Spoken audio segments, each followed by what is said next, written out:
Top Pins Podcast. Top Pin Podcast. Going on, guys? Brand new episode. The first ever episode of Top Pins Podcast. I'm your host, Leo Rodriguez. I'm excited to finally do this podcast. This has been a podcast I'm trying to do.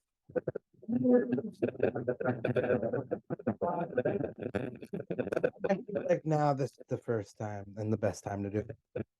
When the biggest news in world sports right now in the beautiful game of soccer is having probably its biggest, probably momentum changer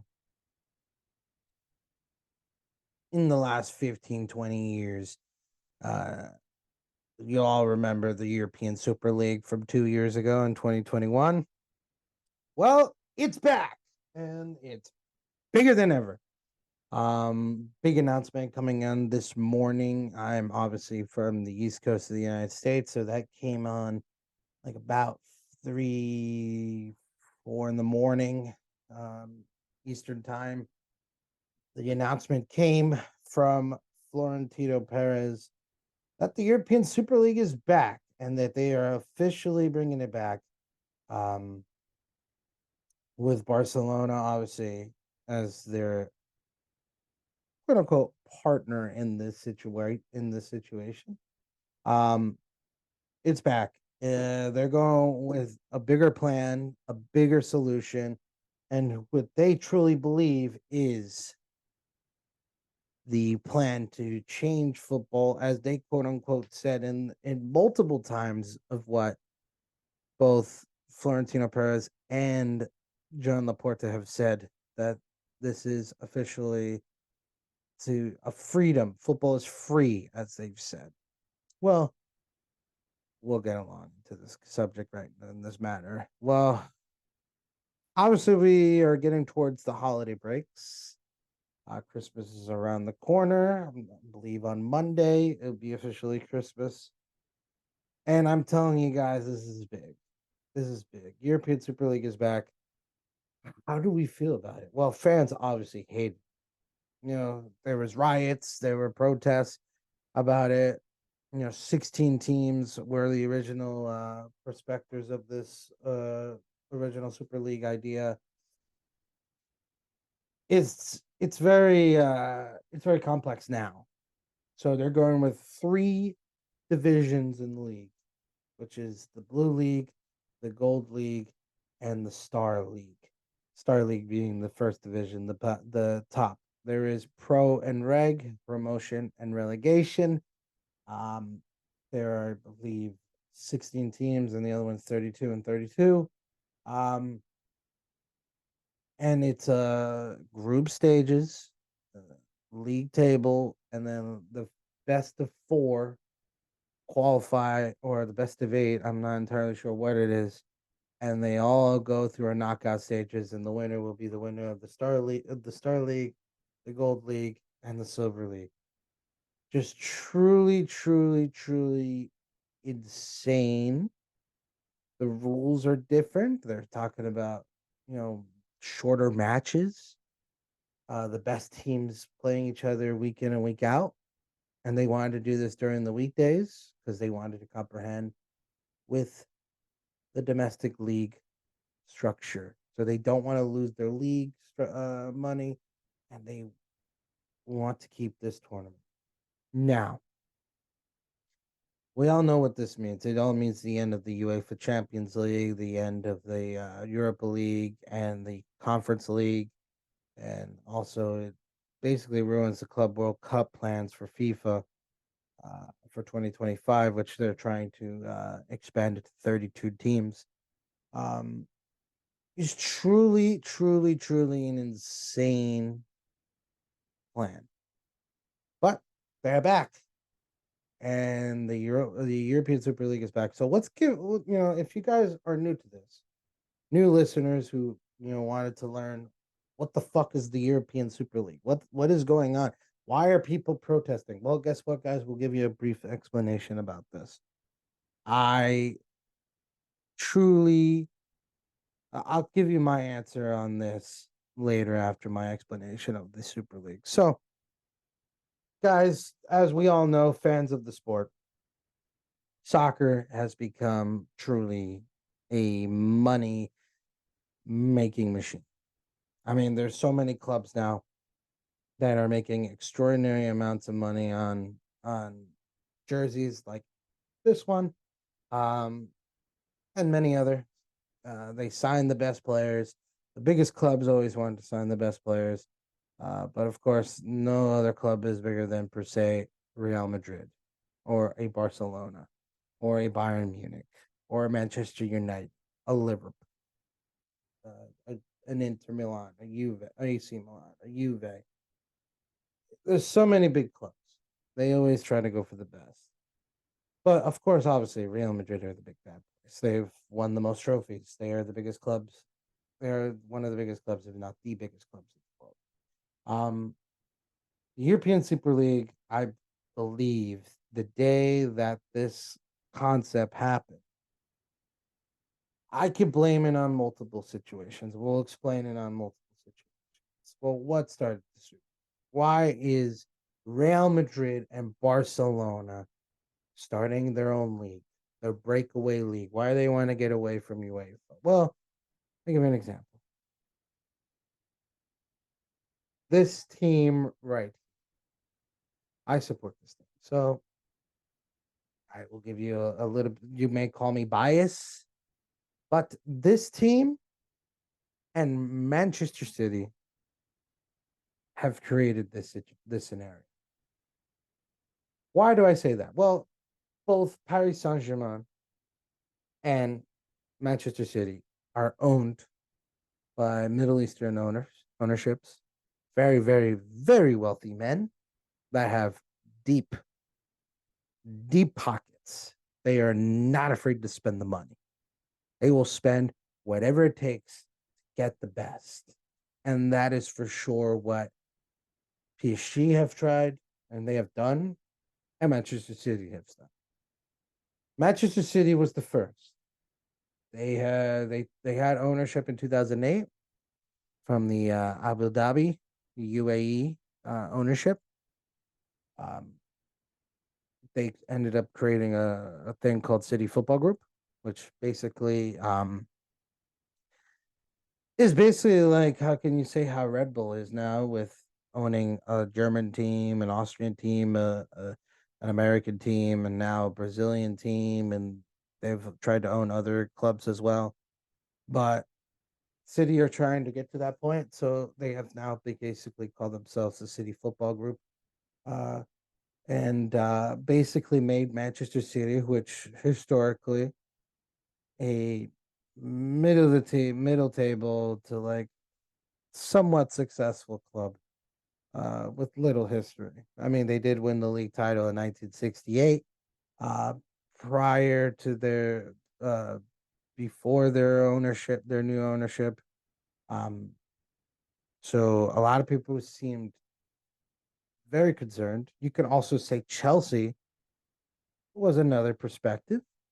You know, Roman Abramovich, this billionaire owner, comes in and buys Chelsea and makes Chelsea a powerhouse. You could say that Chelsea definitely maybe have started the needle, but Chelsea, I think a lot of people could say Chelsea had history. And Chelsea had history, and Chelsea Abramovich wasn't as brash as per se City Football Group and QSI. Now I'll explain about QSI in a little bit. Manchester City owned by City Football Group, the Abu Dhabi company owned by I don't know the gentleman's name, but obviously UAE, big, big pockets.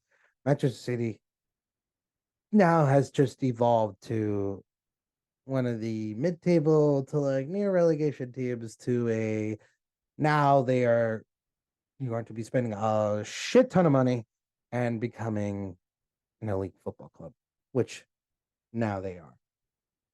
PSG is another example. Why do I say PSG? Well, prior to 2009, PSG were bought by a small minority stake from the Qatar Sports Investment Company, which is what I call QSI. Um, Basically, that is what created PSG, making them very wealthy, and changed everything, changed their fortunes, changed exactly what happened to the club, and so on. And prior to that, PSG were near relegation. Uh, didn't really win much. They won a Coupe de France a few times. Had some success in the 90s when they were owned by Canal Plus. And of course, Canal Plus uh, basically didn't want to own them. They put the club near bankruptcy, and QSI just came in and saved the day. And QSI has officially owned PSG. And then it just went even bonkers after that because they just started spending money. They started spending money, and it just changed everything. I mean, PSG started it very slow. Their first major signing was Javier Pastore, who they spend a good amount from Palermo to come to PSG. He was this very talented young prospect from Argentina. Um, and then the real spending happened after that because they finished second in Liga that year with Pastore. And then they just started spending. They got Thiago Silva. They ended up getting Zlatan Ibrahimovic. Jeremy Menez was one big signing. Then they started adding other players like a Marco Verratti, a Thiago Motta, that group, and then it just kept going. PSG just kept spending and spending and spending, but it wasn't like astronomical. It wasn't as astronomical as it was back then. It got even worse post Latan because Manchester City was spending a good amount. They weren't spending on like per se players that per se Real Madrid want. Real Madrid, got the best players. They've always go for it. Especially a man by the name who's starting the league right now, Florentino Perez. He started the Galactico era. That kind of gave the formula for teams to want to, I guess, gain money on names, on how can I say this? Getting players on names, star value. A good example: Real Madrid spent money on bringing in Zinedine Zidane, Luis Figo, Ronaldo, the Brazilian one, Roberto Carlos. They brought in as well David Beckham. I mean, these were big signings, guys. These are star names, and everybody bought their jersey.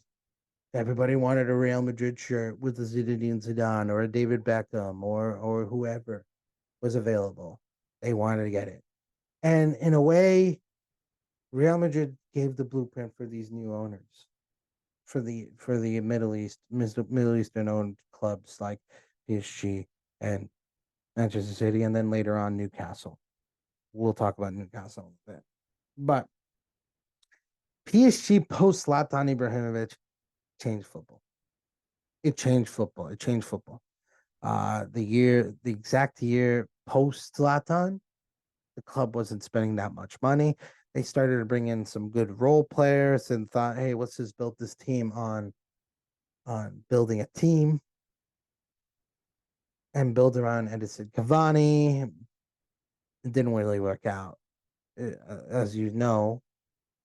Interesting enough, we're going to talk about this. Uh, what changed football for the better or the good was the game PSG played against Barcelona. That round of 16 Champions League tie changed football forever. It changed football. Obviously, we all know that game as the remontada, or if you're a PSG fan like myself, it'd be the biggest robbery in sports. And you'll know why I say that because watching that game, it makes me laugh how Barcelona ended up getting a penalty through Luis Suarez, who got tapped in the shoulder and he was grabbing his neck. He didn't even know what to grab, but he felt like it was a penalty, and it was never a penalty. There was a bunch of things in that game that was very controversial, but that's another episode. We'll talk about that. bullshit game. But either way, that game changed football because then, of course, Barcelona got the win. They did the comeback. Everybody was just celebrating that unbelievable result. That they couldn't believe that that happened. And PSG were like infuriated. Nasser Al Khelafi, who is the president, the chairman of QSI and PSG, well, of PSG. I'm sorry. They were hired by QSI. QSI is owned by one of the emirs of Qatar, a very wealthy man. Um, and football changed forever. Because then after that, PSG spent absolutely mouth-watering amounts of money to bring in Neymar from Barcelona through a release clause of $222 million, a deal so extraordinary. Still the most expensive transfer in the history of the sport, by the way, guys. Truly insane. And it changed football forever because then teams have now added insane amounts for their release clause or just terminated release clause in general because of this move with with PSG and Neymar. And it's so crazy that La Liga had to suspend or wanted to stop this transfer from happening. But it happened because this club had extraordinary amounts of money and ambition from owners. Now we could talk about Qatar and human rights and everything. That's whatever. It's a very controversial subject. I'm not talking about that. I am talking about what is going on. And Qatar has changed the world. It's changed the sport. In a good or bad way, we don't know. We'll tell you one thing. PSG has changed forever because now PSG has become a modern day big club. Yes, they haven't won the Champions League. I think that will happen eventually one day.